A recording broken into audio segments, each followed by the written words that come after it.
자, 기도드리겠습니다. 좋으신 하나님 아버지, 오늘도 주님께서 우리에게 한량없는 은혜를 베풀어 주심을 감사드립니다. 무엇보다도 큰 은혜, 우리가 말씀을 함께 나누게 하여 주심을 감사드립니다. 말씀을 함께 나눌 때에 주 성령께서 조명하여 주사 깨달음이 있는, 그리하여 많은 사람들에게 가르쳐 지키게 하기에 부족함 없는 종들 될 수 있도록 복에 복이 더하게 하여 주시옵소서. 우리 주 예수 그리스도의 이름으로 기도드리옵나이다. 아멘. 오늘 함께 나눌 말씀은 사무엘하 6장 1절로 11절의 말씀인데요. 우리가 인간이 하나님께 죄를 짓죠. 근데 죄보다도 조금 좀 약한 게 있어. 허물. 죄와 허물로 죽었던 우리를 살리셨다 그러는데, 다윗이 하나님의 마음에 합한 자라는 엄청난 그 칭찬을 받습니다. 사도행전 13장 21절. 그 후에 저희가 왕을 구하거늘 하나님이 베냐민 지파 사람 기스의 아들 사울을 40년간 주셨다가 패하시고 다윗을 왕으로 세우시고 증거하여 가라사대 내가 이새의 아들 다윗을 만나니 내 마음에 합한 사람이라 내 뜻을 다 이루게 하리라 하시더니, 내 마음에 합한 자다. 엄청난 칭찬이죠. 그렇지만 다윗도 사람이죠. 다윗도 사람이기 때문에 죄를 짓습니다. 우리 겉사람은 죄성이 있기 때문에 어쩔 수가 없어요. 그렇지만 우리 속사람은 성령과 함께 계시기 때문에 그 속사람의 그 능력으로 우리가 구원을 받습니다. 그런데 그 다윗이 하나님의 마음에 합한 자이지만 다윗이 지은 두 가지 죄가 있어요. 두 가지 죄. 하나는 바스바 사건이고 하나는 인구조사예요. 인구조사. 인구조사는, 그러니까 출애굽해서 민수기 때도 인구조사 했잖아요. 군인들을 이제 이렇게 조직하기 위해서. 인구조사라는 행동은 같아. 다윗이 한 인구조사나 모세가 한 인구조사나 인구조사한 건 같아. 인구수를 씌었어. 그런데 하나님의 명령으로 했느냐, 하나님의 뜻에 따라 했느냐, 내 뜻대로 했느냐, 그게 차이가 있는 거예요. 다윗이 한 인구조사는 자기의 세를 과시하기 위해서, 하나님의 마음의 중심을 보시잖아요. 그렇기 때문에 그것이 이제 차이가 있는 건데, 그것이 하늘과 땅 차이다 하는 것입니다. 다윗이 하나님의 마음에 합한 여러 가지가 있어요. 첫째는 항상 하나님께 묻고 행동하죠. 치리일까 말리일까, 올라가리일까 말리일까 하는 것을 항상 하나님께 기도로, 그렇게 이 전 시간에 기도에 대해서 충만하게 말씀을 나눴는데, 그리고 둘째는 죄에 대한 회개가 빠릅니다. 나단 선지자가 당신이 그 죄인이야 했을 때, 그 어떤 신앙이 없는 사람 같으면은 이게 여봐라, 그리고 목 빼라, 이럴 수도 있어요. 그런 능력이 있죠. 그런 능력이 있지만 바로 무릎을 꿇고 그렇게 하는. 그리고 셋째로 하나님 마음에 합한 것은 뭐냐면, 다윗은 물론 하나님이 이기게 하셨지만 주변에 있는 모든 나라와 전쟁할 때 항상 싸울 때마다 이겼어요. 성경에서 이스라엘 이외의 다른 이방 민족들은 사탄의 그 예표로 이렇게 나타나는, 사탄 세력의 예표라. 왜냐하면 우상 숭배들을 하니까. 그런데 그들을 다 물리치는 영적 전투에 있어서 승리하는 사람을 하나님께서는 마음에 합한 자다라고 기뻐하신다 하는 것입니다. 자, 그 인구조사를 했을 때 하나님이 징계를 해요. 징계를 하는데 세 가지 중에서 고르라 그래. 선지자 갓을 통해서 세 가지를 고르라 그래. 첫째는요, 인구조사. 첫째가 뭐예요? 7년 기근이에요. 둘째가 3달 동안 도망 다니는 거예요. 셋째가 3일 동안 온역이 있는 거예요. 전염병이 있는 거예요. 자, 다윗은 왕이죠. 많은 그 백성들을 통솔하는 것이죠. 보호해야 될 책임도 있죠. 다윗이 진짜 성군이라고 하면 이 세 개 중에 어느 걸 선택했어야 돼요? 도망을 선택했어야지. 역시 도망은요, 내가 괴로운 거고요, 절대 도망은 다녀도 죽진 않습니다. 왜? 온역을 택했는데 온역 때 다윗이 안 죽었거든. 7만 명이 죽었어요. 7만 명이. 그리고 이 7년 기근이라는 거는, 7년 기근이나 3일 온역은요 전 백성들이 대상입니다. 그렇잖아요? 근데 도망 다니는 거는 나만 도망 다니는데 그게 진짜 지도자지. 죽진 않는다니까. 하나님이 죽이지는 않으신다니까. 죽이지는 않아요. 그저 힘들겠지. 3일을 택해서 3일. 그러니까 이것도 다윗의 한계야. 인간은 자기 보호 본능이 있거든요. 책임감이 부족했다 하는 것을 알 수 있어요. 근데 이제 오늘 이 사무엘 하 내용 중에 다윗의 실수가 나와요. 법궤를 날르잖아요. 법궤를 날라서 그때는 성막이 없어요. 그래서 다윗이 예루살렘 궁전 앞에다가 장막을 치고 법궤를 놔둡니다. 그래서 그것을 다윗의 장막이라 그래요. 근데 법궤를 가져오는데 에베네셀 사울 엘리세상 때 사울 때 에베네셀 전투가 있었어요. 전투가 있었는데 처음에 엄청 졌어. 그러니까는 이거 법궤는 하나님의 임재를 상징하는 것인데 법궤를 가져오자. 근데 법궤까지 뺏겼어. 왜 그랬어요? 하나님은 항상 마음의 중심 보신다 그랬잖아요. 진짜 하나님의 어떤 능력을 믿어서 가져온 게 아니고 부족 쓰듯이 갖고 온 거야. 그걸 가지고 왔을 때 그 블레셋 진영에서도 엄청 무서워했다 그러거든요. 그런데 무서워하면은 항복하는 게 아니고 무서워서 그들이 저기 여호와의 법궤가 왔대. 우리 흐지부지 싸워서는 우리가 지겠구나. 더 그냥 막 힘을 해갖고 싸운 거야. 결국 법궤를 뺏겼어요. 우리 인간의 눈에서는 법궤를 뺏긴 거지. 법궤는 하나님의 그 신정 체제에서 하나님의 임재를 상징하는 건데 하나님이 이스라엘에서 떠났지. 그런데 결과는 어떻게 됐어요? 아스돗에 거기 다곤 신상. 거기는 블레셋은 지금 그 가자 지역 지중해 해변가에 있는 생업을 하는 사람들이기 때문에 다곤 신상은요, 이 머리는 물고기, 몸은 사람, 또는 성경에 안 나와 있으니까 몸은 물고기. 하여튼 물고기를 섬기는 거예요. 물고기 신을 섬기는 거예요. 신과 신과의 전쟁인데 다곤 신이 이겼다. 그래갖고 딱 갖다 놨더니 어떻게 돼요? 다곤 신이 다 부서져 버리잖아요.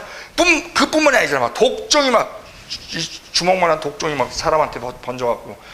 그러니까 아수도에 가니까 그러니까 그걸 또 도시로 옮겨, 또 가드로 옮기는데 거기서도 난리 치고, 또 에글론으로 옮겨, 거기서 난리 치고. 블레셋이요, 아스돗, 가드, 에글론, 가사, 아스글롯, 이 5개의 부족으로 이스라엘은 12지파가 모여 있었죠. 우리 옛날에 가야가 있었어요. 가야는 6가야가 모여 있었죠. 6가야. 그게 신라가 되는 거예요. 6개의 부족이. 근데 이 블레셋은 5개의 도시가 이제 대표적인 도시였는데, 그들이 이제 3번을 당하고 나니까 그 다음에는 가사나 에스글로에서는 안 받는 거야. 3번을 받잖아, 3번을. 그러니까는 안 받고, 그러니까는 어떻게 돼요? 돌려보내잖아. 그것도 이제 속문제까지 같이 해서. 금으로. 그게 이제 독종이 쥐로 인해서 이제 균이 번식됐다고 생각해서 이제 쥐 모양을 만들고, 또 독종, 주먹만한 독종이 나니까 그 독종 모양을 금으로 해서 이제 보내잖아요. 그래서 그것이 베스베스로 오잖아. 그러니까 인간의 눈에 의하면은 법궤를 빼앗긴 건데, 하나님의 눈으로 보면 하나님이 건너가셔서 심판하셨어. 다곤상 다 부수고, 그 사람 블레셋한테 다 질병으로 많은 사람이 죽게 하고, 두려워서 다시 보내겠고, 하나님이 건너가신 거예요. 건너가셔서 싹 심판하시고, 그리고 다시 건너오신, 결과적으로는 그런 결과가 나오잖아요. 자, 그런데 그 법궤가 베세메스에서 왔어요. 베세메스에 국경 지역이에요. 블레셋하고 베세메스에 왔는데, 이게 기란여렘 아비나답 집에 이게 보관이 돼갖고 20년을 있어. 20년을. 그럼 사울왕은 뭐 했어? 법궤에 대한 생각이 없어. 다윗은 법궤에 대한 생각이 있으니까는 가져왔잖아요. 하나님의 임재. 근데 사울은 망하는 이유가 있는 거야.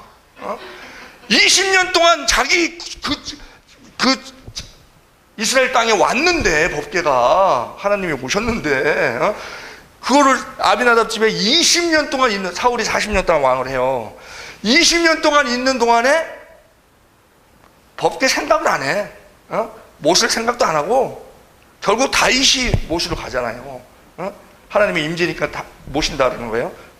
그리고 우리가 법궤 같은 경우는 그 법궤 뚜껑을 법궤 뚜껑이라고 안 그래.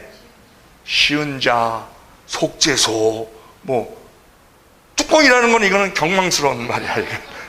하나님께서 임재하시는 거니까. 그리고 하나님께서 대제사장하고 대화를 나누는 그 자리고, 지성소에서. 그런데 사울의 신앙이 낙제점이야. 망할 수밖에 없는 거지. 그러니까 길보아선 전투에서 자기 아들 셋하고 자기하고 결국 죽잖아요. 자기는 이제 자살하는 그런 상태가 되지만, 그래서 다윗이 왕이 됐어요. 다윗이 왕이 돼서 이제 법궤를 이제 모셔야 되겠다. 그러고 이제 갑니다.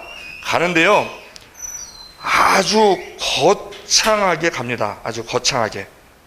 자, 그 법궤를 날르다가 타작마당에 이르렀을 때, 소가 날뛰고 우사가 죽고 하는 일이 벌어지거든요. 이 타작마당이라는 게 의미가 참 깊어요. 요한복음 15장 1절에 보면, 내가 참 포도나무요 내 아버지는 그 농분이, 타작마당이 뭐 하는 거예요? 알고 가라지를 가르는 데야. 가르는데.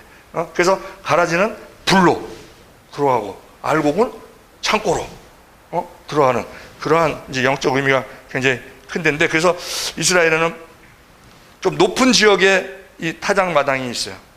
왜냐하면 이 키질을 할 때 바람이 불어야 되거든.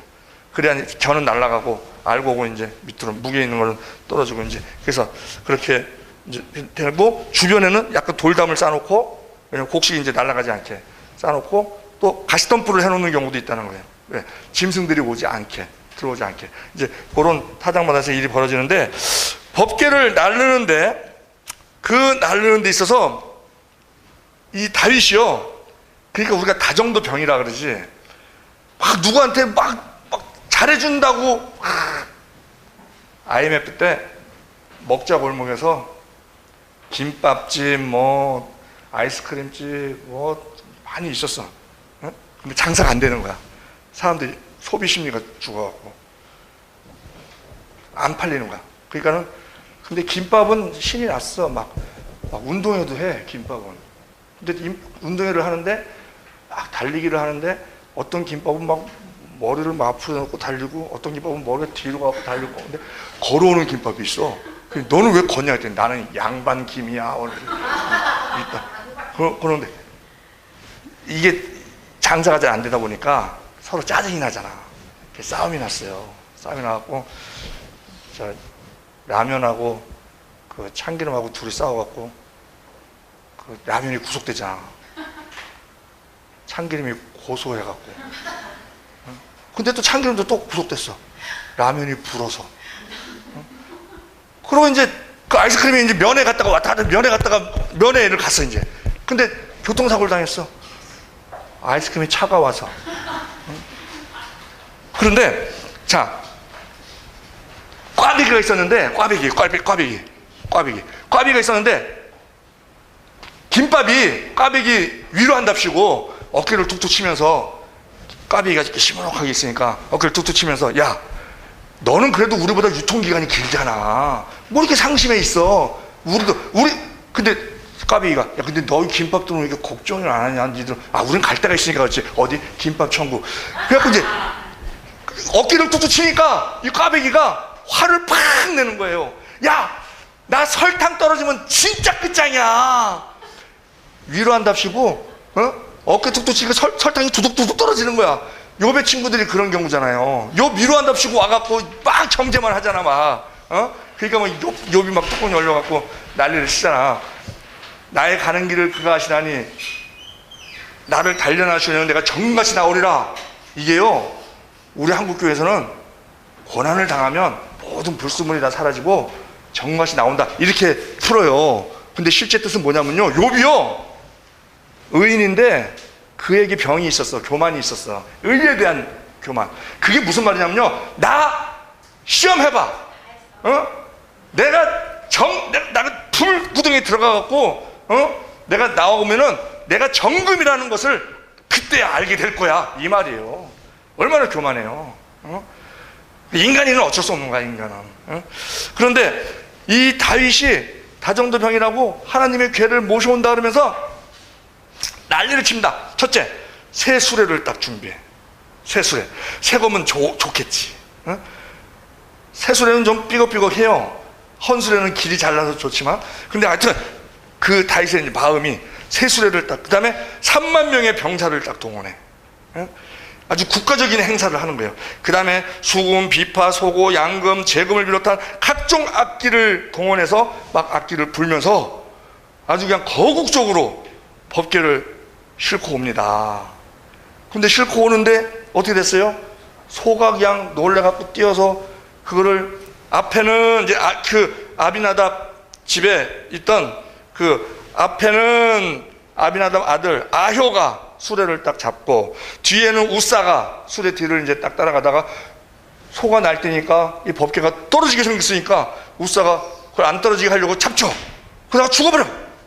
그러니까는 이 다윗하고 3만 이 용사들이 사람이 그냥 직사해버리니까 겁을 먹고 저기 법궤 그냥 내버려두고 다 가버려, 그냥 다. 아이고, 나부터 살아야 되겠다. 다 가버려요. 법궤가 남았어.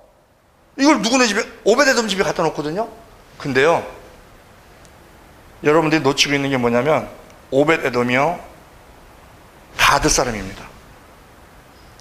아까 얘기했죠? 블레셋의 5, 가드, 가사, 에스굴론, 아스굴론, 에굴론, 뭐 또 5 도시, 그 5 도시가 블레셋 도시인데 가드 사람 오베데돔이에요. 이스라엘 사람도 아니야.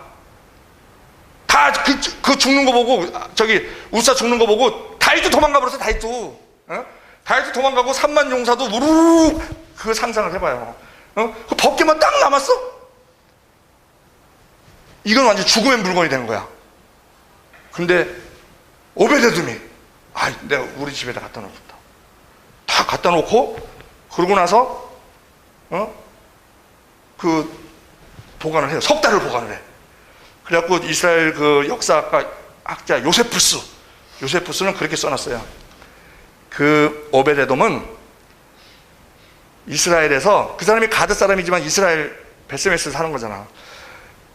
그 이스라엘에서 가장 가난했던 상태였는데 그 석 달 만에 가장 부자가 됐다. 이렇게 이제 역사가 써놨어요. 그러니까, 그렇지, 오베데돔이 부자가 됐지. 법궤를 모셔서. 남들은 다 꺼리는 물건을, 죽음의 물건이라고 꺼리는 물건을 나는 죽으면 죽으라 한 거지. 저기 놔두면 안 되는데. 이제 비도 올 거고, 짐승도 올 거고, 내가 갖다 놔야지. 집에다 갖다 놔야지. 그럼 죽으면 죽으라고 한 거지. 다윗도 도망갔는데. 그래서 부자가 됐어요, 부자. 오베데돔. 다윗이 돌아갔잖아. 그리고 다시 오잖아, 석 달 후에. 그러면 거기서 3개월 동안 있었어? 그렇잖아요. 다윗이 3개월 후에 다시 와. 다시 이제 연구를 해갖고, 왜 이렇게 날르는데 실패했지? 그러니까는 석 달 후에 이제 다시 옵니다. 자, 여기서 문제가 이제 있는 게, 새 수레가 문제가 있어요, 새 수레. 새 거라는 것이, 우리 복음이요. 복음이, 우리가 지금 그런 얘기 많이 하잖아요. 초대교회로 돌아가자. 그게 새 것으로 하자는 거예요?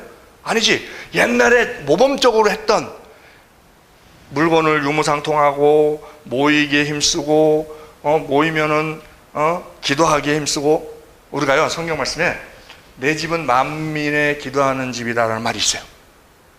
그게 무슨 말이에요? 기도 열심히 하는 집이라는 거예요? 성경 잘 읽어보면요, 내 집은 교회죠. 내 집은 만민이 내가 아니고 다른 사람들이 기도하는 집이라 일컬음을 받을 것이라. 다른 사람이 저 교회는 기도하는 교회야, 저 집은 기도하는 집이야, 이렇게 돼야 된다는 거예요. 내가 우리 교회는 기도 많이 해, 우리 교회는 철야 기도를 매일 해, 이게 아니라는 거야. 내 집은 만민의 기도하는 집이라 일컬음을 받을 것이라. 다른 사람이 저 집은 기도하는 집이야, 저 교회는 기도하는 교회야, 그렇게 얘기를 듣도록 하라는 거예요. 내가 자화자찬으로 우리 교회는 기도 많이 해, 우리 집은 기도 많이 해, 이게 아니라는 거예요. 우리가요, 권위라는 게 있어야 되죠. 권위는 반드시 있어야 됩니다. 권위가 없으면 질서가 무너져요. 그런데 본인이 권위를 세우는 거는 하면 안 돼요. 본인이 권위를 세우는 거는 권위주의가 됩니다. 권위는요, 다른 사람들이 인정해 주는 거예요. 기도 마찬가지예요. 내가 기도 많이 한다는 거, 그거는 어제 말씀드렸다시피 주여 주여, 우리가 주의 이름으로 우리가 선지자 노릇하며, 우리가 주의 이름으로 귀신 쫓아내며, 우리가는 하나님하고 관계없는 거예요. 우리는 철저하게 도구. 하나님께서 가신, 그래서 성령보다 앞지르다가 지뢰받는다. 앞질러 가면은 안 좋은 거예요. 항상 뒤따라가는 거예요. 동행이나 뒤따라가는 거. 동행은요, 그냥 같이 가는, 몸만 같이 가는 게 아닙니다. 마음과 뜻이 같아야 돼. 너희 안에 이 마음을 품으라고, 그리스도 예수의 마음이니, 그런 겸손한 마음, 온유한 마음으로 그렇게 함께 갈 때 그렇게 되는 거예요. 자, 이 세수레가 문제. 복음이, 사람들은 맨날 듣던 말이야. 말세 온다 그러고, 아담 하와가 선악과를 따먹었다 그러고, 그래서 쫓겨났다 그러고, 맨날 듣던 말이야. 근데 새로운 어떤 말이 있으면요, 그쪽으로 쏠리는 사람이 있어. 그래서 이단들이 먹고 사는 거예요. 신천지가 요한계시록에 대해서 얘기를 이렇게 하고, 이만희가 아이고 하나님께서 이 미천한 자에게 보여주셨습니다, 계시록을. 여러분, 보는 자가 맞아요, 들었던 자가 맞아요. 거기다 빨려오르는 거다. 새로운 어떤 안산홍의 증인의 이런 거, 제치를 안 시키고 이런 거, 유월절을 굉장히 중요시 여기고 이런. 그러니까 새 것이 위험합니다. 우리가 계시를 받는다는 사람이 있어요. 이런 말은 우리 쓰면 안 돼. 계시는 성경 66권으로 끝났습니다. 계시는 완성됐어요. 그러면 하나님께서 우리에게 직접 말씀해 주실 때도 있어요. 그것을 표현을 뭐라 그러냐면 조명해 주셨다. 그 조명해 주신 것이 철저하게 이 성경에 근거를 두고, 이 성경에 없는 것은 사탄 소리예요. 우리가 내 생각에는 내 생각이 있고 하나님의 생각이 있고 마이가 주는 생각이 있다. No! 하나님이 주시는 생각과 사탄이 주는 생각 두 가지 뿐입니다. 내 생각, 그건 사탄이 주는 거예요. 성경이 없으면 다 사탄이 주는 거예요. 그러니까 하나님께서 조명해 주셨다. 내가 꿈으로 보여주시든지, 아니면 마음으로 주시든지, 아니면 음성으로 주시든지, 그 어떤 것이든지 성경을 찾아봐서 성경에 있으면 하나님의 말씀이요, 성경에 없으면 그건 사탄 소리예요. 그건 유사품이야. 그렇기 때문에 그거는 주의를 해야 돼요. 자, 이 새 것이라는 게 이게 문제가 있는데, 새수레, 원래 수레로 나르면 안 되는 거예요. 민수기 4장 15절에 진영을 떠날 때에 아론과 그 아들들이 성소와 성소의 모든 기구 덮는 일을 마치거든 고핫 자손들이, 레위의 고핫 자손들이 와서 맬 것이니. 법계는 고핫 자손이 매야 돼요. 어깨를 매는 겁니다. 수레로 편리주의로 하면 안 돼요. 맬 것이니라. 그러나 성물을 만지지 말라. 그들이 죽으리라. 회막 물건 중에서 이것들은 고핫 자손이 맬 것이며. 자, 이 새로운 것을 막 하는 게요, 글을 쓰면 시간이 가니까 잠깐만 쓰면은, 이 신신학이 있어. 신신학, 정통신학에서 벗어난 신신학, 이 사람을 매로 유혹하는 신신학들이 있어요. 칼바르트의 신전통주의. 이건 뭐냐면요, 자유주의 신학이 문제가 됐었거든. 자유주의 신학이 처음에는요 좋게 출발했어요. 왜냐면은 계몽주의가 막 이렇게 팽배하니까는 사람들이 이성적으로만 생각해. 성경을 안 믿어. 성경은 완전히 뭐 허무맹랑하다고 안 믿어. 그러니까는 이 자유주의 신학자들이 성경을 어떻게 믿게 해줄까? 그래갖고 이거를 합리적으로 푸는 거야. 합리적으로. 그냥 하나님이 하신 기적이다. 이 땅에서는 우리가 경험해보지 못했지만 하나님이 하신 기록이니까 그냥 아멘 믿으면 되는데 안 믿어지니까 예를 들어서요 성전을 드나들 때마다 반세겔씩 성전세를 냅니다. 남자들이. 근데 베드로하고 예수님이 성전세를 안 내니까 그 성전세 걷는 사람이 그래요. 너와 네 선생은 왜 성전세를 안 내냐? 그러니까 예수님께서 나는 하나님의 아들이기 때문에 안 내도 돼. 근데 저들은 그걸 모르잖아. 그러니까 우리 내자. 베드로야 가서 낚시 갖고 와서 저 갈릴리 바다에 낚시 들여놓으면 첫 물고기가 올라올 거야. 입을 열면 거기에 한 세겔이 있어. 그러면 너랑 나랑 둘이 합하면 한 세겔이면 되니까 그걸 내자. 그래서 베드로가 딱 갔더니 이게 봐봐요. 그러면 베드로가 가서 낚시를 잡았어. 그러면 그 물고기가 물리려면은 누군가가 한 세겔을 떨어뜨려야 되고요. 그 떨어뜨린 거를 바닥에 빠지면은 뻘에 묻혀갖고 끝나요. 그걸 이 물고기가 와서 먹어야 돼. 그리고 그걸 물고 계속 다니다가 그리고 베드로 낚시가 왔을 때 그걸 물어야 돼. 그렇죠. 그게 예수님이 하나님을 증거하는 증거가 된단 말이에요. 인간으로서는 있을 수가 없는 일이거든. 근데 자유주의 신학자들은 그걸 뭐라고 그러냐면 성경에 그러거든요. 그 물고기 잡히면 입을 열어 그 한 세겔을 성전세로 내라. 그러니까 자유주의 신학자들이 뭐라고 하냐면요 베드로가 가서 낚시를 딱 들여 물고기가 물릴 거 아니에요. 뭐가 물리든지. 그러면 물고기를 잡아. 그 물고기를 가지고 장례를 가. 그래서 네 입을 열어. 그 물고기 사세요. 물고기 사세요. 그러면 누군가가 살 거야. 한 세겔에. 그러면 그 돈을 내라. 기적이 없죠. 기적이 전혀 없죠. 그리고 솔깃한 거야. 그럴듯한 거야. 그렇지. 그렇게 한 거지. 물고기는 입을 열어갖고 그게 어떻게 나와 그게 돈이. 이렇게 안 믿었던 사람이 거기 성경에는 그렇게 돼 있어요. 그냥 입을 열어. 그러니까는 베드로가 입을 열어서 이거 팔려면 입을 열어야 되잖아. 이거 물고기 사세요 해야 되잖아. 그럼 누군가가 사. 그러면 한 세겔만 주세요. 그럼 그거 사다. 이게 자유주의거든. 그러니까는 이 칼바르트의 신전통주의는 그 자유주의는 잘못된 거다. 그거까지 좋았어요. 그거까지 좋았는데 잘못된 거다 하면서 또 뭐라고 하냐면은 성경은 인간이 쓴 거기 때문에 오류가 많을 수 있다. 이런 망언을 하는 거예요. 그리고 하나님의 계시를 증명할 때만 하나님의 말씀이다. 그러면서 성경의 절대 권위를 부인하는 그것이 칼바르트의 신전통주의 신학이에요. 근데 사람들이 여기에 많이 빠졌다는 거예요. 그 다음에 볼트만의 비신화 신학. 이것도 1941년 이 볼트만이 비신화론을 발표를 해요. 근데 이게 사람들한테 먹히더라는 거죠. 다 있는 거 그냥 그 기적적인 거 그거 다 문자 그대로 믿을 필요 없다. 그렇게 얘기하는 거예요. 그러면서 그 신화 속에 들어있는 캐리그마를 발견하는 것이 복음이다 라고 하면서 성경의 격을 낮추는 신학. 그 다음에 폴 틸리의 무신론 신학. 신학자들 중에서 이런 엉터리들이 많다니까. 신학자들 중에서. 그래서 우리 옛날에 그런 얘기 많이 했어요.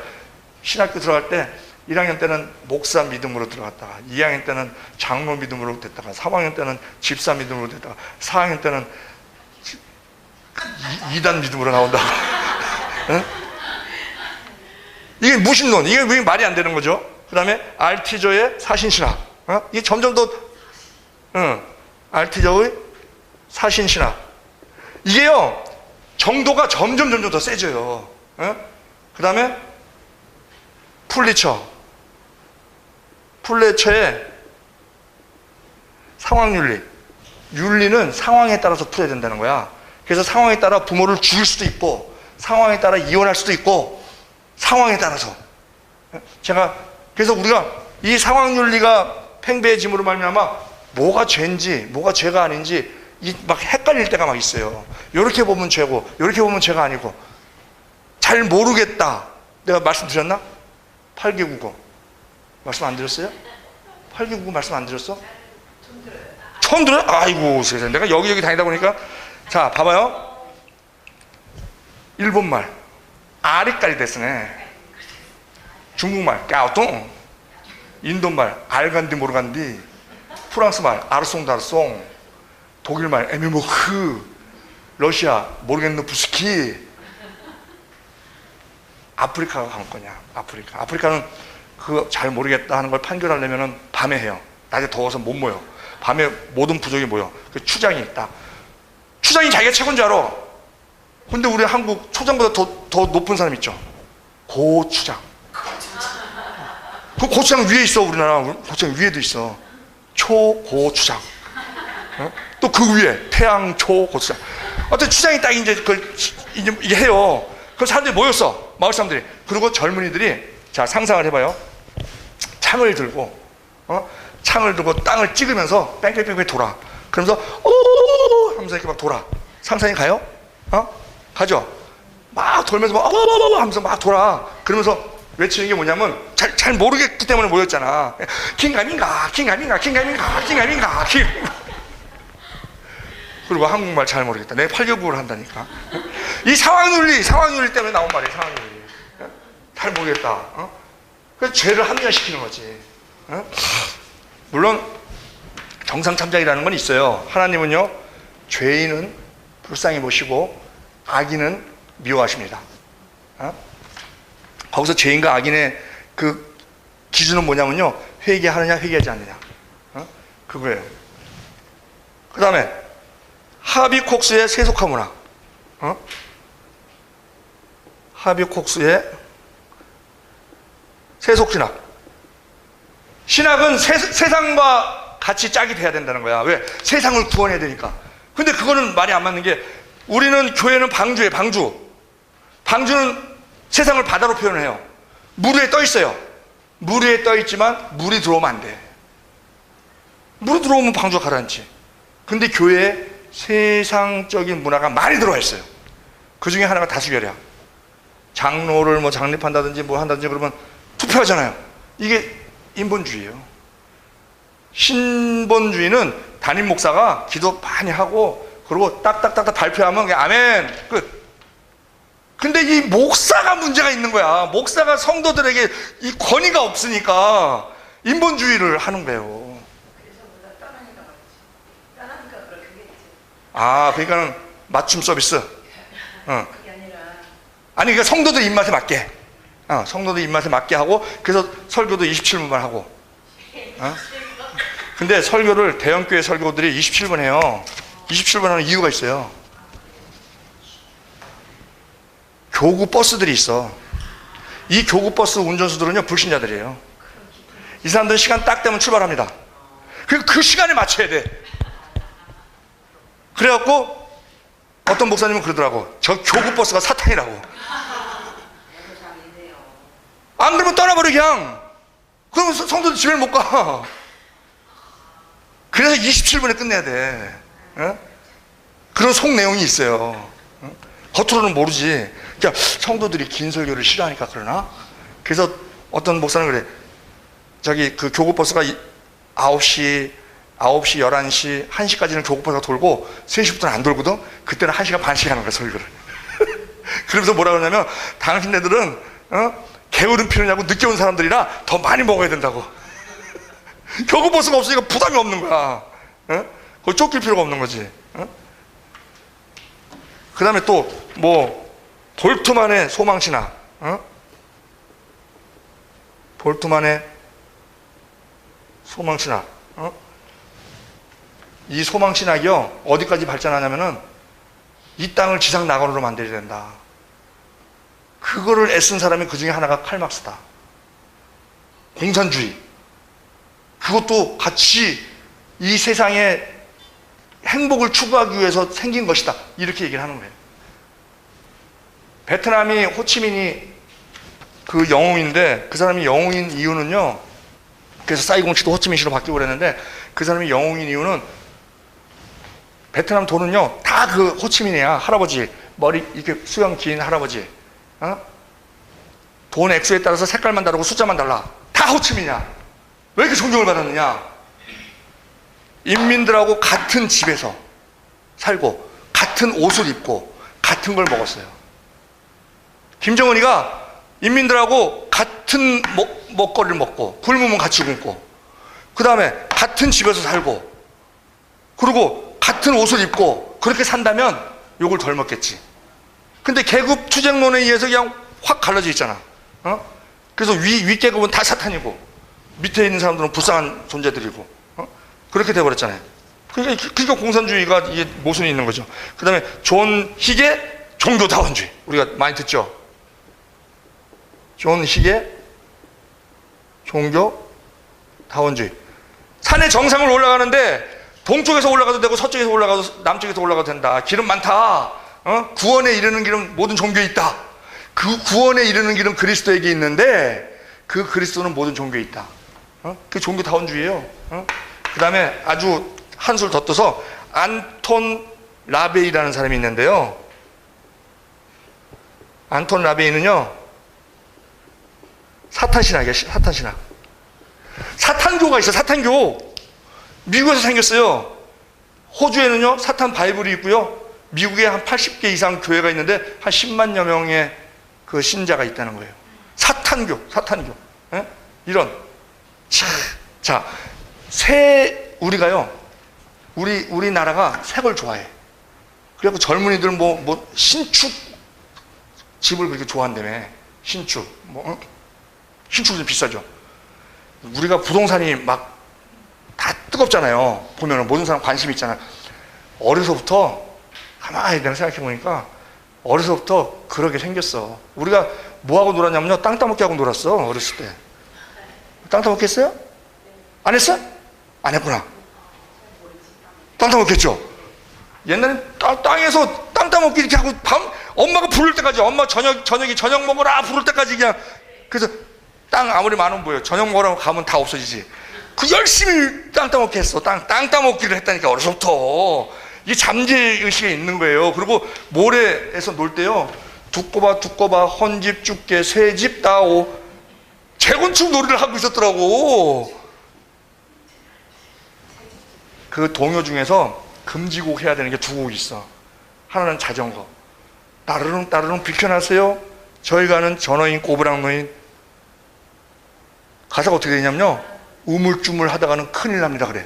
아니 우물쭈물 하시면 제가 설게요 이래야지. 우물쭈물 하다가 큰일 나면 그럼 갈아버리겠다는 거야? 자전거가 나갑니다. 따르르르릉 저희 가는 전어인 꼬부랑노인 우물쭈물 하다가 큰일 납니다. 우물쭈물 하시면 제가 설게요 이래야지. 그리고 또 하나 떴다 비행기 날아라 뜨는 걸 좋아해. 다 높아지려고 하는 거야. 사단은 높아져라 그래요. 그래서 스타가 되라 그래요. 그 스타가 뭐냐? 스스로 타락한 자가 되라. 예수님 뭐예요? 낮아져라. 그래서 예수님은 작은 고을에서 태어나고 작은 겨자씨에다 비유하시고 작은 나귀를 타시고 다 이렇게 겸손, 온유. 근데 사단은 뭐냐면 높아져라는 거야. 남 밟고 올라가라 막 이러는 거야. 막 떴다 비행기 날아라 높이 날아라 우리 비행기 그러면서 이게 무의식 중에 들어가거든. 그게 다. 자, 그리고 이 새 것 좋아하는 거 위험하다는 거예요. 특히 신학에 있어서. 그러니까 새 것 좋아하다 보니까는 다른 뭐 통일교 원리강론 또 몰몬교회 몰몬경 뭐 이런 것에 관심을 갖는 거예요. 근데 딱 하나님께서 완성하신 계시 이게 전부다. 그러면 계속 그것이 구간이 명관이다.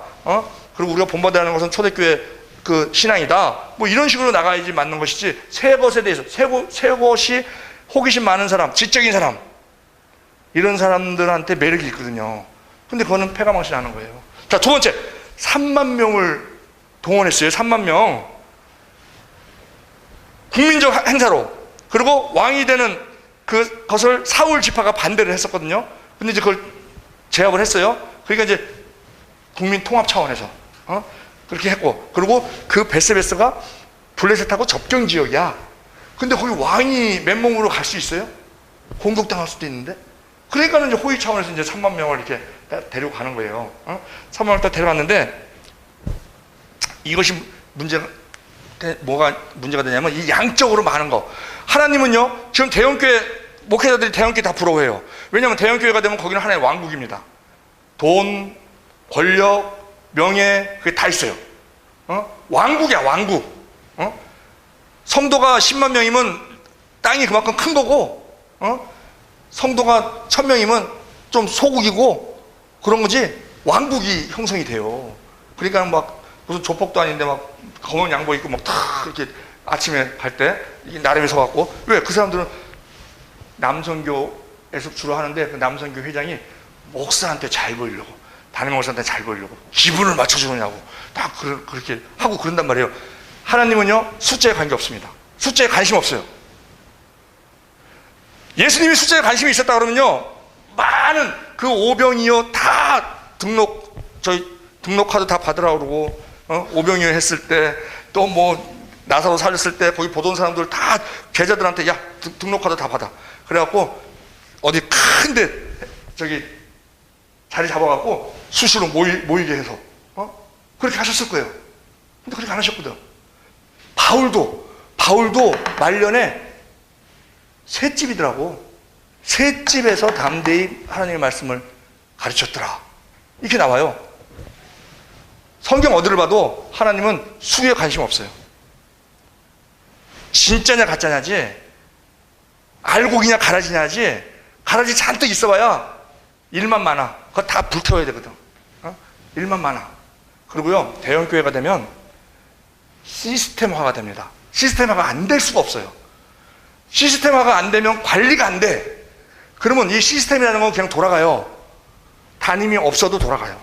확정 맡은 부교육자들 자기 당번제로 이렇게 하면 되고, 시스템이 딱 만들어지면 안 만들어질 수가 없고요. 대형교회는. 그럼 관리가 안 됩니다. 성도들 다 알지도 못하는데 뭐. 그리고 시스템화가 되면 그때부터 신앙이 이게 화석화가 돼요. 그냥 종교 생활이 돼버려. 신앙생활 하기도 편해. 개척교회 가면 다 보여. 그리고 내가 하루 안 나가면 전화가 와. 전화 왔고, 무슨 뭐 걱정거리가 있냐, 뭐 하냐, 뭐. 내가 꼭 이렇게 갇혀 있는 것 같아. 근데 큰 교회는 뭐 안 나가면 가든지 말든지 뭐 신경 타치를 안 받고 신앙생활을 쉽게 할 수 있거든. 이수신 신앙 가진 사람들이 아주, 우리는 나 자신이 죽어야 되는데 내가 죽은 것을 사람들에게 알리지 마라. 그러면서 그냥 하는 신앙이 쉽거든요. 그게 문제가 있는 거예요. 그러니까 이 산마이라는 게 문제가 있는 거예요. 그런데 우리나라가 또 위험한 게 뭐냐면 큰 걸 좋아해. 큰 차를 좋아하고요. 그 큰 차를 좋아하는 게, 그래서 그게 나타나는 게 스텔라예요. 스텔라 그 차체가요 2000cc 엔진을 얹어야 되는 게 맞는 거예요. 근데 거기다 초창기에는 1500cc 얹어갖고 다녔다니까. 그러니까 언덕 올라갈 때 그냥 게리게리 에어컨 꺼 막 이러면서 뒤에 사람들한테 야, 발 좀 들어봐 뭐. 큰 걸 좋아하니까 그거 잘 팔렸거든. 2000cc를 얹어야 되는 차체에다가 1500cc 얹고 다녔어. 초창기에는. 왜 잘 팔리니까. 우리나라 사람이 큰 걸 좋아한다는 게요, 한강 다리가 있어요. 지금 막 19개인가 이렇게 다리가 있는데 다 대교야. 다 대교야. 성산대교, 올림픽대교, 뭐 88대교, 뭐 성수대교, 뭐 다 대교야. 왜? 대교를 좋아하거든. 큰 걸 좋아하거든. 그러니까 국민이 좋아하는 거에다 이름 붙이는 거지. 그냥 성산 다리, 뭐 성산교 이렇게 안 붙여. 대교, 다 대교야. 이런 걸 보면 우리나라가 참 위험하다 하는 것을 우리가 알 수 있어요. 자, 셋째로는요, 가장 문제가 되는 게 뭐냐면 무지야, 무지. 자, 그 레위인들이 날랐어야 되잖아. 레위인들이 날라야 되는데 그것을 자, 고아자손, 그것도 민수기 4장 15절, 진영을 떠날 때 아론과 그의 아들들의 성소와 성소의 모든 기구를 덮는 일을 마치거든 고아자손들이 와서 맬 것이니라. 그러나 성물을 만지지 말라. 그들이 죽으리라. 회막 물건 중에서는 이것들이 고아자손이 맬 것이며. 모든 일에는 매뉴얼이 있습니다. 모든 그 기계에는 매뉴얼이 있어요. 일에도 마찬가지예요. 일을 어떻게 할 것인가, 일을 그 매뉴얼이 있어요. 기계도 매뉴얼대로 하지 않으면 고장이 납니다. 우리 생활도 마찬가지예요. 그런데 이 현대의 지금 이 기류가 포스트 모더니즘이라고 그래갖고 탈권위주의, 탈형식주의, 다원화, 탈이성주의, 자유, 인권을 중시하는 인간 중심적인 그러한 세대로 지금 변했어요. 그리고 그러다 보니까 이 수레를 사용했던 것에서 나타난 것처럼 편의주의. 수레를 나누면 편하잖아. 이게 매려면 힘들잖아. 물론 몰라서 그렇게 했어요. 왕이니까 뭐 내가 그거 매는 것도 아닌데 그거 알았으면은 수레 했겠어요? 매라 그랬겠지. 몰라서 그랬지. 그런데 우리의 신앙생활에 있어서도 편의주의에 빠질 수가 있다는 거지. 말씀대로 우리가 모르면은요 영생에도 위험해요. 요한복음 17장 3절에 영생은 곧 유일하신 참 하나님과 그의 보내신 자 예수 그리스도를 아는 것입니다. 유일하신 참 하나님. 그러면 거짓 하나님이 있다는 거예요. 유일하신 참 하나님과 그의 보내신 자 예수 그리스도를 아는 것이 영생이라는 거예요. 자, 하나님은요 우리가 신앙에 있어서 열심히가 되기를 원해요. 하나님은. 그런데 지금 다윗이 한 행동은 한심이야. 그런데 막 열심을 내. 한심이가 10명 있다고 열심히 돼요? 안 돼. 그건 한심이가 10명일 뿐이지. 그런데 그냥 열심만 내면은, 그래서 우리가 열심인지 아는데 그게 아니고 우리가 이 속도보다 중요한 것이 방향이다. 뭐 이런 말 있잖아요. 빨리 가는 게 중요한 게 아니지. 그러니까 이단들 보면은 엄청 열심을 냅니다. 그 열심은 본받아야 돼. 여호와의 증인들 전도 엄청 열심히 해요. 그 할머니들 둘이 다니면서. 왜? 거기는 천국을 누리려면 각자 전도해야 될 명수가 있어. 그걸 채워야 되는데 그 명수가 몇 명인지 몰라. 그거 죽으라고 하는 거야. 한 명 부족해서 천국을 못 누리면 어떡하지? 그러니까 그 열심인 거는 우리가 본받아야 되지만 알고 열심을 내야 된다는 거지. 알고. 한심이가 되면 안 된다는 거지. 자, 이 우사를 보자고요. 우사가요 처음에 거기가 기럇 여아림이 유다 지파 땅이기 때문에 이 우사가 유다 지파일 가능성이 높습니다. 그런데 그러니까 그가 이제 레위 자손이면은 그걸 알았을 수도 있어요. 덥게는 레위 자손이 어깨 메고 날려야 된다. 근데 유다 자손이니까 모를 수 있어요. 처음에는요 20년 동안 보관하는데 아비나답이 처음에는 엘리야사를 거룩히 구별해서 여호와계를 잘 지켰어요. 근데 이게 세월이 계속 가잖아. 그러니까 이 우사는 20년 동안 맨날 집안에 법계가 있잖아. 집안에 20년 동안 그걸 보니까 이게 뭐가 돼버려? 그냥 집기가 돼버리는 거야. 거룩함이 사라져버리는 거야. 어떤 그 경건함 이게 사라져버리는 거야. 그냥 매일 보니까 눈만 뜨면 보고 따로 보관하는 게 아니니까 그 집안에다 놔뒀으니까. 그러니까 이게 자기 집기야. 그러니까는 그 법계가 떨어지려고 했을 때 아주 부담 없이 잡는 거지. 내가 20년 동안 봐왔던 건데 뭐. 불경. 우리가요 죄라는 게 있습니다. 죄가요 이 넉사자에 안일비자예요. 넉사자에 안일비자. 네 가지가 아닌 게 죄야. 뭐냐? 불신, 불순종. 순종 안 하니까 충성 못해. 불충, 불경. 사랑하지 않는 것. 불경. 지금 이 우사가 하는 행동이 불경스러운 행동이거든. 근데 왜 그렇게 행동했어요? 맨날 보니까 경외심이 없어. 하나님은 경외해야 될 존재인데 경외심이 없어. 그러니까는 죽는 거야. 그리고 이 악기요. 악기. 자, 악기를 막 불렀잖아요. 이 악기를 연주하다는 말이 메사헤크. 이게 뜻이요. 연주하다, 뭐 웃다, 뭐 놀다, 뛰놀다 이런 말이 있는데 잠언 26장 19절에 보니까요. 자기 이웃을 속이고 말하기를 내가 희롱하였노라 하는 자도 그러하니라. 이 희롱하였노라 이게 메사헤크고요. 스가랴 8장 5절에 그 성읍 거리에 동남과 동료가 가득하여 거기서 장난하리라. 이 장난하리라가 메사하킴이에요. 그러면 이 연주하라는 말로 지금 메사하킴을 썼는데 이 연주를 어떻게 했다는 거예요? 어떠한 그 경외심을 가지고 연주한 게 아니야. 그냥 인간들 신나게. 야, 오늘 복된 날이야. 오늘 아주 축하받을 날이야. 그러면서 막 불어대는 거야, 그냥. 하나님을 위해서 연주한 것이 아니고 인간의 흥을 위해서 연주한 거예요. 노는 분위기로. 그럼 하나님이 안 받으시지. 그런데 타작마당은 심판자이라고 했어요. 타작마당에 딱 오니까 소가 날뛰어요. 소가 왜 날뛰었느냐? 그 악기 소리에 놀래서. 악기가 워낙 요란하게 막 치니까 악기 소리에 놀래갖고 그냥 소가 앞발을 드니까 법궤가 막 떨어질 뻔하고. 그러니까 인간을 위해서 하는 일은요, 결과가 안 좋습니다. 하나님을 위해서 하는 일은 과정이 힘들어도 열매가 있어요. 근데 인간을 위해서 하는 일은 과정이 아무리 꽃길이라 하더라도 열매는 패망입니다. 열매가 없어요.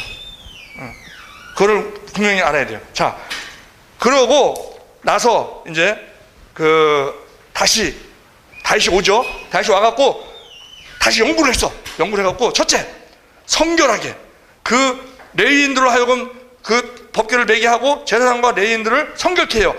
역대상 15장 13절에 전에는 너희가 매지 아니하였으므로 우리 하나님 여호와께서 우리를 찢으셨으니, 이제 아는 거죠. 이는 우리가 규례대로 그에게 구하지 아니하였습니다 하니, 이에 제사장들과 레위 사람들이 이스라엘 사람들 여호와의 궤를 매러 올라가려 하여 몸을 성결케 하고, 그래서 하나님 앞에 먼저 성결케 하고 그 다음에 제사를 지냅니다. 사무엘하 6장 13절에 여호와의 궤를 맨 사람들이 6걸음을 가매 다윗이 소와 살찐 송아지로 제사를 지내고, 그리고 자기 자신이 배로 된 에봇을 입어요. 사무엘하 6장 14절에 다윗이 여호와 앞에서 힘을 다하여 춤을 추는데 그때 다윗이 배 에봇을 입었더라. 에봇은 제사장들이 입는 겁니다. 그 다윗이 에봇을 입었다는 것은 그 자기 마음을, 제사장의 마음을 가지고 그렇게 했다는 것을 볼 수 있어요. 역대상 15장 27절에도 보면은 다른 사람들도 다 세마포 겉옷을 입혀요. 다윗과 및 궤를 맨 레위 사람과 노래하는 자와 그의 우두머리 그나냐와 그 모든 노래하는 자도 다 세마포 겉옷을 입었으며 다윗은 또 에봇을 입었고, 그래서 축제 분위기가 나면서 사무엘하 6장 19절에 모든 백성 곧 온 이스라엘 무리에게 남유를 막론하고 떡 한 개와 고기 한 조각과 건포도 한 덩어리씩 나누어 주매 모든 백성이 각기 집으로 돌아가니라. 우리가 무슨 행사하고 뭐 그러면은 이게 조금씩 떡도 나눠주고 과일도 나눠주고 이게 나눠주잖아. 이게 여기서 나오는 거야. 예?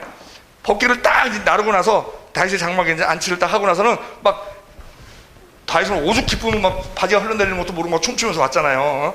그러면서 이렇게 떡 한 개와 고기 한 조각과 건포도 떡 한 덩어리씩 이렇게 나눠줬다 하는데, 우리가요 찬양 우리가 찬양해야 되죠. 그런데요 이 찬양도 우리가 잘 분별해야 되는 게, 찬양을 가장 잘하는 존재가 누군지 아세요? 이 세상에서 찬양 실력이 가장 좋고 찬양 제일 잘 루시엘이에요. 찬양 담당 천사장이었거든. 다른 천사장은요, 자 가브리엘, 그럼 하나님께서 야 어디 가서 무슨 소식을 전해. 그러면 예, 그걸 가요. 그리고 미가엘, 야 어디 가서 좀 싸워. 그럼 예, 그리고 싸워요. 군대장관. 근데 찬양 담당 루시엘한테 야 찬양 좀 해. 그리고 찬양했다가 또 찬양 좀 해. 이렇게 안 했어. 항상 찬양이 흘렀거든. 그러니까 교만해지는 거야. 자기는 자기 주권이 있잖아. 그래서 반역을 일으키는, 하나님 자리에 올라가려고 했던. 그런데 자, 이 루시엘이 찬양 최고예요. 그래서 사탄이 찬양으로 젊은이들을 타락시키는 거예요. 그게 하드락, 무슨 메탈 음악 이런 거 막 음악이 막 광분하잖아. 그리고 실제로 음반을 낼 때요, 이 사람도 대박 나기를 원하잖아요. 그 사람도 신앙이 없잖아. 그 사람들이 대박 난 경우를 보면 녹음을 하다가 녹음실에서 귀신을 보면 대박이 난대. 그리고 능력도 귀신한테 받는 능력이 있다는 거예요. 찬양 담당했던 그 루시퍼의 영이 딱 들어가갖고 막 사람들을 막 미혹시키는. 그래서 우리가 이 찬양도 잘 엄선을 잘 해서 그냥 듣기 좋다고 하는 것이 아니고, 그것이 진짜 우리는 내 안에 성령이 계시기 때문에 찬양을 딱 들으면 느낌이 와요. 아, 이거는 좀 세상적인데, 아, 이건 하나님이 기뻐하시겠는데, 우리가 가장, 제가 어느 목사님, 중국에서 사역 크게 하다가 쫓겨나갖고, 여기서 한 150명 사역하는데, 이분이 조폭처럼 막 이렇게 생겼어요. 뭐 옛날 조폭 했대. 목소리도 걸걸해. 근데 이 사람 신앙이 한마디 나오더라고. 막 목사님하고 무슨 행사를 위해서 얘기하다가 의견 충돌이 일어났어. 그러니까 이 목사님이 딱 뭐라고 했냐면, 목사님, 그거 하나님이 기뻐하시겠습니까? 거기 다 들어있다고.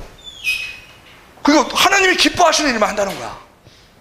우리 모두가 다 그렇게 되기를 우리 주 예수 그리스도 이름으로 축원드립니다. 기도드리겠습니다. 사랑과 은혜가 많으신 하나님 아버지, 주님께서 우리를 지극히 사랑하셔서 오늘도 다윗의 실수를 통하여 우리가 또한 여러 가지 우리를 점검해보는 여러 가지 말씀을 함께 나누고 왔습니다. 우리가 그러한 실수를 저지르지 않도록 잘 알게 하시고, 우리의 사명은 많은 사람들에게 가르쳐 지키게 하는 사명이기에 더욱더 우리에게 지력을 더하여 주시고 영력과 체력을 더하여 주시옵소서. 감사드리며 우리 주 예수 그리스도 이름으로 기도드리옵나이다. 아멘. 아, 그리고 저는 시험을 안 보는데 그 있어야 된다고 하니까, 레포트는요, 유튜브 달려라 33에 가셔갖고 재생 목록이 있어요. 재생 목록 있죠? 아시죠? 이 재생 목록에 들어가면은 배목 대신 강의 2024, 여기에 제가 여기서 강의했던 게 다 올라가 있고요, 동영상이. 그 다음에 배목 효성 강의 2024, 요거 보면은 저쪽 효성동에서 했던 게 다 올라가 있어요. 그 중에서 하나를 보시고 느낀 점과 그 내용 요약과 느낀 점을 써주시면 되겠습니다. 네, 감사합니다. 여기 하나, 여기 하나. 이거 지금 방이 2개니까. 2개를 하라는 거. 그렇죠. 결론적으로 2개지. 합의 둘. 응. 합의 둘. 월요일 날 간지가 얼마 안 돼서 예? 그냥 듣고 들어가가지고. 거기 있으니까. 여기에 지금 6개가 있고 여기 8개가 있어요. 그러니까 그걸 보시고 하나를 골라서 하시면 돼요. 그렇지. 합의 둘. 합의 둘. 예. 수고하셨습니다.